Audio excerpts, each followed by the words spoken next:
Nakakatulong na makilala o mapalapit ang kandidato sa mga botante kapag may campaign jingle siya. Kaya naman matagal na rin itong ginagamit na paraan ng mga politiko sa kanilang pangangampanya. Narito ang ating special report. Jingle season ika nga ang panahon ng eleksyon. Tradisyon na kasi sa pangangampanya ang pagpaparating ng mensahe gamit ang musika. Una, nakakatulong ang jingle sa pagtaguyod ng awareness o pagkakilala doon sa kandidato. At mula doon sa pagkakilala na yon, gusto ng kandidato na ito ay matranslate o maging boto para sa kanya. Tara at magbalik tanaw sa ilan sa mga campaign jingle na tumatak sa sambayanan.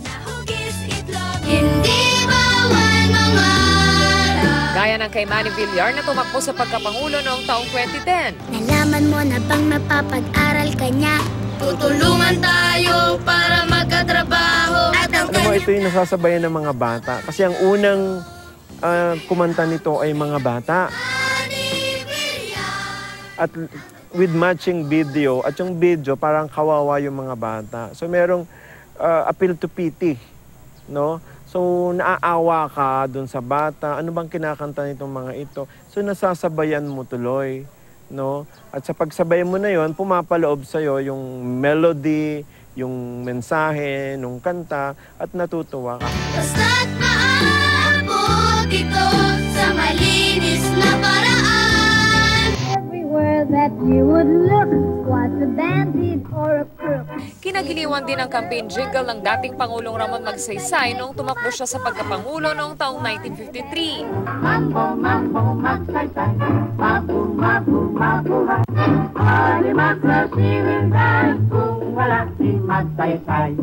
Yung beat nung Magsaysay, Mambo Magsaysay, na originally kay Lacson, Lacson Mambo, no, na ginawa ni Raul Manglapos, nakakapaindak. Yun nga yung musika nung panahong yun, yun yung trend noong 1953.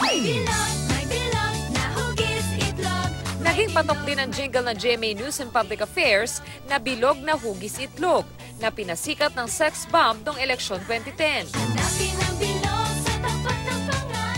Upang maunawaan ang gagawing proseso ng pagboto at bilangan noong taong 2010, idinanito ng GMA Network sa pamamagitan ng isang nakatutuwang instructional dance video for voters' education.